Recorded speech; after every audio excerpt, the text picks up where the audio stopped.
afraid they're not going to let me leave with him. Tonight, why a Manitoba mother is preparing to give birth in secret. These are the things where you matter, where we need each and every one of you. Prime Minister Justin Trudeau hears firsthand from youth in the remote community of Pikangikum. And families in Yellowknife prepare to share their truth before the national inquiry into missing and murdered Indigenous women.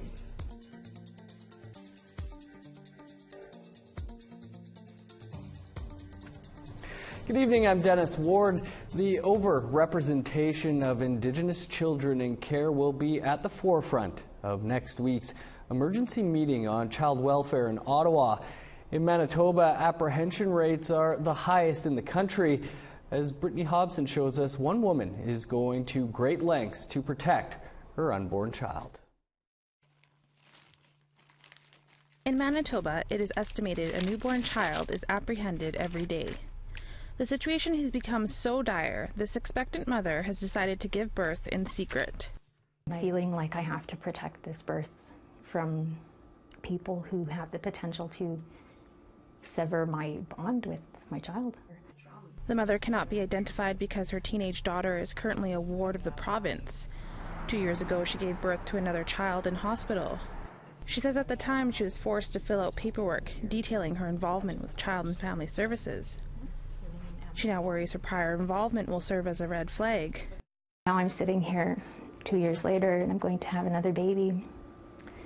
And I don't want to be in that building when that happens because I'm afraid they're not going to let me leave with him. First Nations family advocate Cora Morgan isn't surprised to hear of this woman's plan. We hear it every day because, Manitoba has the highest rate of newborn apprehension in all of Canada. According to the province, there are approximately 11,000 kids in care, with 90% of those being Indigenous. These numbers will be the focus of an emergency 2-day meeting in Ottawa next week with Minister of Indigenous Services Jane Philpott. The minister will hear from Indigenous leaders, provincial and territorial ministers, and advocates. Morgan says she hopes to see some significant changes to the welfare system after next week's meeting. After 150 years of the theft of our children, that, there's a meaningful commitment to, First Nations asserting jurisdiction over children and families, that we have opportunities and resources to be able to do prevention at the community level outside of the current system. The Manitoba government has recently implemented a reform on the child welfare system. We've got a big problem. That's why we're taking it on head-on as a government. The new reform will see incentives for foster parents who wish to become permanent guardians. But for this mom, more needs to be done. I think these changes are going to impact how the system operates and how foster families operate. And that's not enough. Brittany Hobson, APTN National News, Winnipeg. And we would like to hear what you have to say about this or any other story. Here's how to contact us. Send an email to news@aptn.ca, like our APTN National News Facebook page. Follow us on Twitter @APTN News, or go to our website, aptnnews.ca. Prime Minister Justin Trudeau visited a Northern Ontario Ojibwe community today. Pikangikum First Nation faces many challenges. Major housing shortage, a boil water advisory that has lasted more than a decade on parts of the community, and suicide remains prevalent. Trudeau and Indigenous Services Minister Jane Philpott were on hand for a dedication for the school that was opened in 2016. The Prime Minister also fielded questions from a number of students. They asked about balancing his personal and public life, the lack of running water, and questions about substance abuse. So I know that there are moments of real difficulty and real pain that continue, and some people will flee towards various substances and try and find shortcuts and dull the pain in ways that cause tremendous harm. But know that we are on this journey. We are focused on healing, on getting better. This is a community that is facing and has faced significant challenges over the past years, from that terrible, terrible tragedy of the house fire a couple of years ago, to continuing challenges with drinking water, to challenges always with addictions and mental health issues.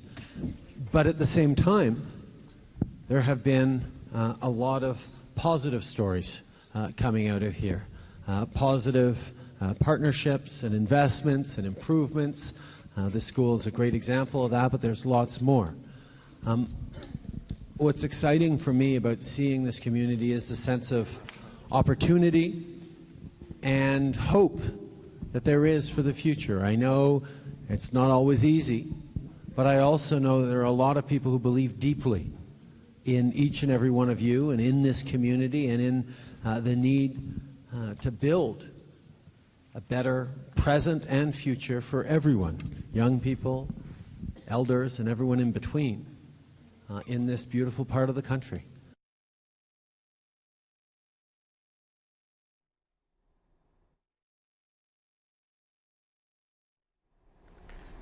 Time for a quick break, but there's much more ahead, including a look at tonight's all-new episode of APTN Investigates.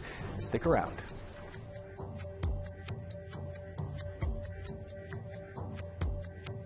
Here's a look at Saturday's weather forecast, starting on a snowy east coast. 0 in Charlottetown, +1 in Fredericton.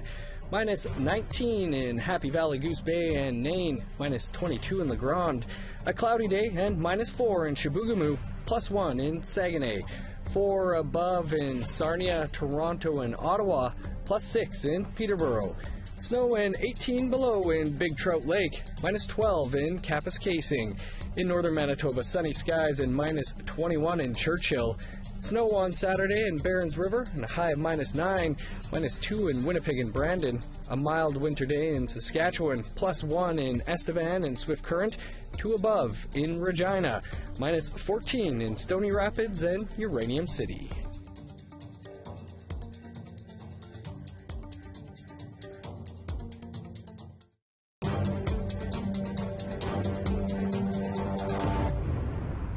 Welcome back. The man convicted of killing 2 women from Alberta over a decade ago was sentenced in Edmonton today to life in prison with no chance of parole for 17 years. Gordon Alfred Rogers pled guilty to 2 counts of second-degree murder in the deaths of Onion Lake Cree Nation residents Jeanette Chief and Violet Heathen. Chief's body was found under a bridge in 2007. Heathen's body was found by a hunter in 2009. Chief's nephew was in court for the sentencing. He says he's relieved that Rogers will not be released until he is at least 78 years old. Yeah, it's very emotional. Like, there's a lot of different emotions going through me right now. I'm happy, I'm angry, I'm sad, I want to cry, but I'm happy they found him, and I'm happy he's got the sentence. He got sentenced, and hopefully he doesn't come out of jail. In British Columbia, 2 anti-fish farm activists in Victoria have been arrested for mischief. Protesters used a towing chain to lock the doors shut at the Department of Fisheries and Oceans main entrance. Sastaqualis Ambers and Shauna Green have been camping out at Premier John Horgan's constituency office or the Fisheries office since October. The activists want fish farms out of their traditional territory, and they're stepping up their action as fish farm licenses come up for renewal this summer. At least once a month, I've been trying to plan a big action because the purpose is to keep this in the public eye. We are going to keep stepping it up, and we have only up until June to force this government and to waken up the people to realize what a serious situation we're in right now.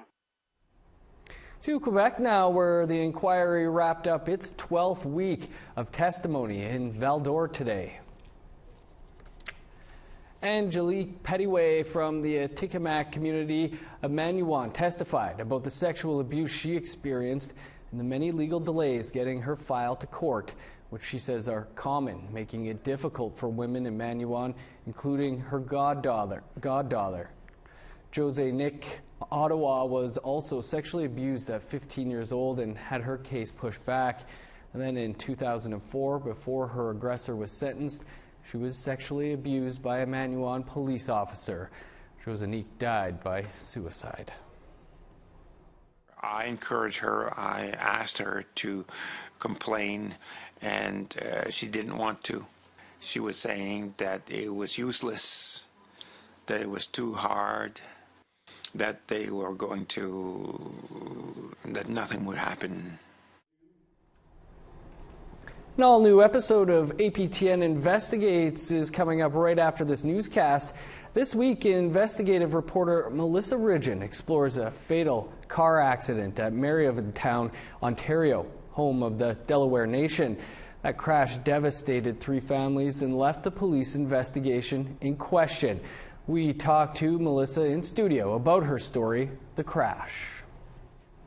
Melissa, thanks for joining us. The driver and 3 pedestrians are all members of the First Nation. Can you explain what happened that night? Well, there's very little that's actually for certain, but this is what we do know for sure. November 19th, 2016, a car turns off of one dark country road onto another and pretty quickly hits 3 pedestrians who were walking down that road. It was 1:40 in the morning. One girl, Bailey Jacobs, dies. She was thrown to her death. Tanner Whiteeye was hit, dragged on the hood of the car for some amount of time. He's paralyzed. And a third victim, Jordy Whiteeye, was hit, not seriously injured, but of course she lives with the horror of what happened that night. And Delaware Nation Police and the OPP investigate. 10 months later, they say that there's no charges to be laid. There's lots of questions about what caused the crash, the mechanics of the crash, and just a dissatisfaction with what answers they didn't get, these families and the survivors. So what answers did you get? Do you know what's caused the crash? I went looking for all of them. No, and this is the thing. So the first thing we wanted to do was to get the crash investigation in its integrity, which you can ask for through the Freedom of Information laws in Ontario, and they have 30 days to give you what you're asking for or ask for an extension, and we got receipts that they got a request for this investigation, and that was it. It's been over 3 months and there's been not a peep out of them. So we'll be following up with that with the Ombudsman in Ontario. What we did get, though, which we had to buy from the OPP, was their traffic reconstruction report, which is a thick 100-some-odd page document that is supposed to be the technical recreation of this crash scene. It's photos, what happened, the condition of the vehicle, and whatnot. We paid for that, we got it, but they wouldn't answer any questions about it. They wouldn't be interviewed. So APTN retained an expert to go over it. This is a retired Winnipeg traffic supervisor, and he had a little bit of a field day with just how incomplete this report really was, and it's sort of validating a lot of the concerns that the family members had. So what happens if, in fact, this was shoddy police work? Well, and we asked the Crown Attorney that, too, because the Crown Attorney had also said, we recommend no charges be laid in this. And so I'd asked the Crown Attorney, well, did you recommend that there's no charges laid because it doesn't look like there was anything criminal that had happened? Or did you recommend that there's no charges be laid because of something lacking in the police investigation? And they said they can't tell us that, it's privileged and confidential. So the only real recourse that it looks like for the families or the survivors is to complain to the Office of the Independent Police Review Director. They will launch an investigation into the investigation, but a formal complaint has to be filed, and the family's unsure if they're at this point going to go that direction or not. Well, Melissa, great work again. We look forward to seeing this tonight. Yeah, thanks for joining us. Thank you for having me. Rallies are planned across the country today against how Tim Hortons manages its frontline workers. It started in Ontario when some franchisees cut costs to offset that province's minimum wage hike.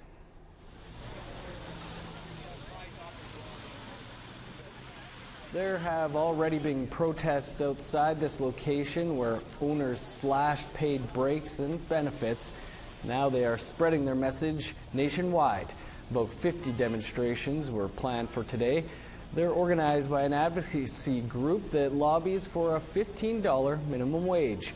Protests will be held from Halifax to Vancouver. Most will be in Ontario. And time for another quick break, but there's more to come. Stick around.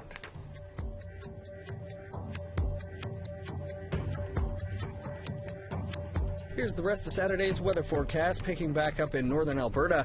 -7 in Peace River, -5 in Grand Prairie, 5 above in Medicine Hat, +4 in Lethbridge. A wet day on the west coast, +7 in Victoria, Tofino, and Vancouver.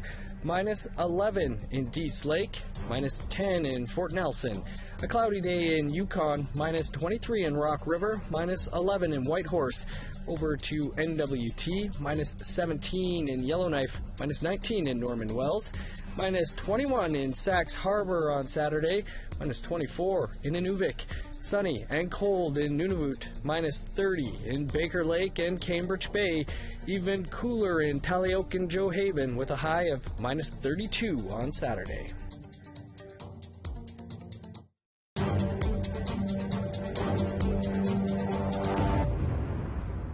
Welcome back. Aotearoa has a child sex trafficking problem most people aren't aware of. The issue was highlighted in the report Worker Exploitation in New Zealand, presented to the government last year. Here's our colleagues with Maori Television with some answers to the question.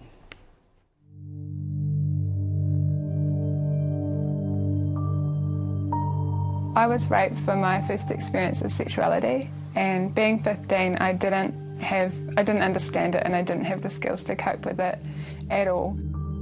This woman, who wants to remain unidentified, claims she was victimised by the sex industry. I felt really pressured to be involved in the sex industry by my friends, and I mean, it didn't seem any worse than things that had already happened to me.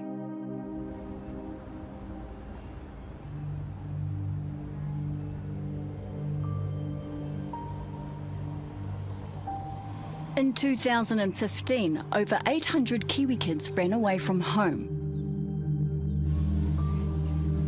Half returned within 24 hours, but around 150 of them never made it home.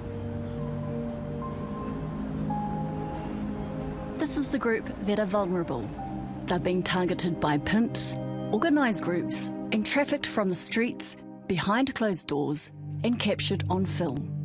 Is trafficking happening in our country? It is happening in New Zealand, and it is an industry that's growing, unfortunately, because there is a huge, if you look at the last 10 years, there's a huge population of immigrants like myself, and there is a certain amount of crime that comes with that, or influence that comes with that.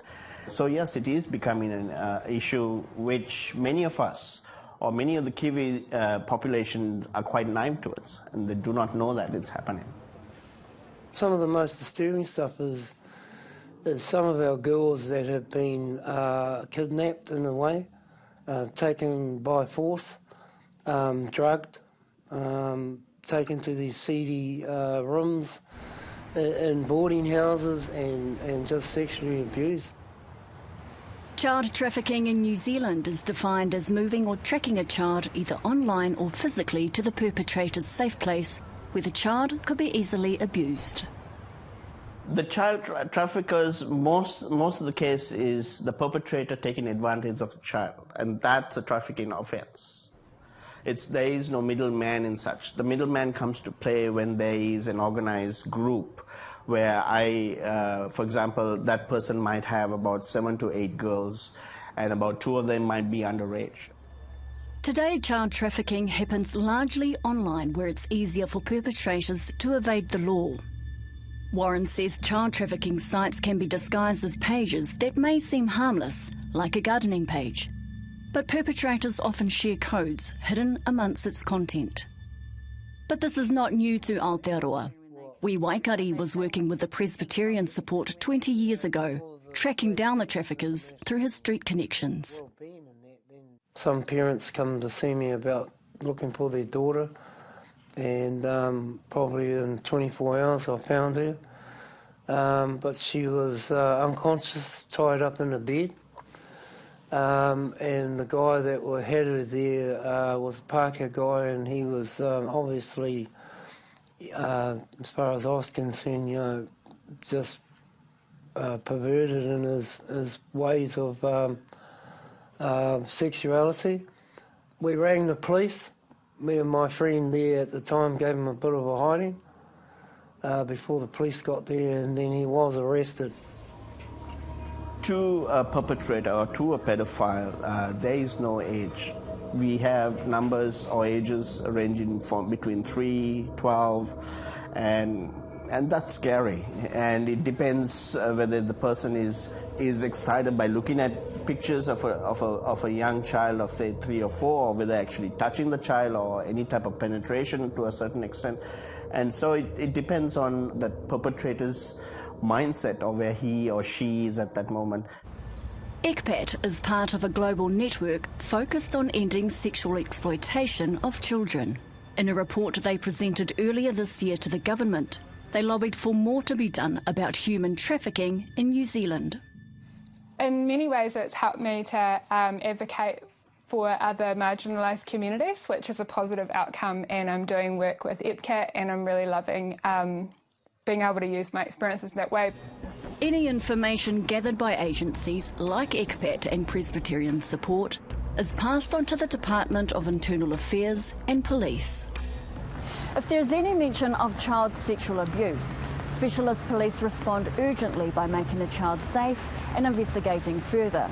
Currently, there is one case of child trafficking awaiting trial before the Auckland High Court.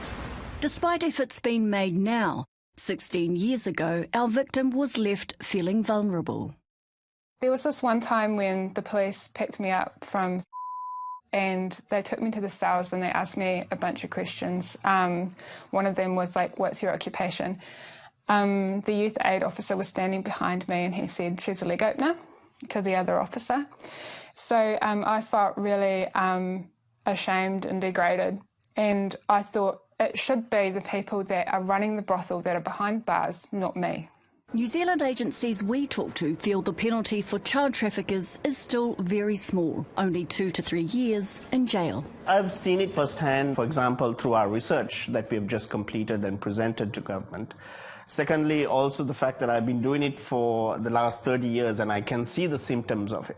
The good side of it is that New Zealand has a population that we could address that issue. But it is something that can be addressed and should be addressed at this time.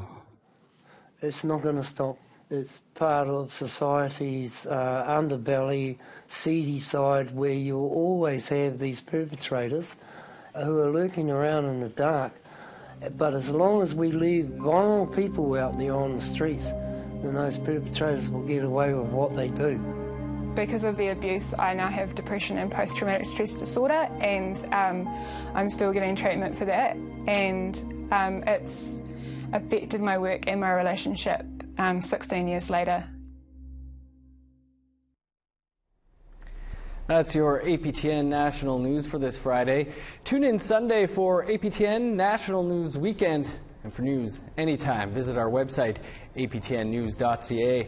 An all-new episode of APTN Investigates is up next. I'm Dennis Ward. Have a great night.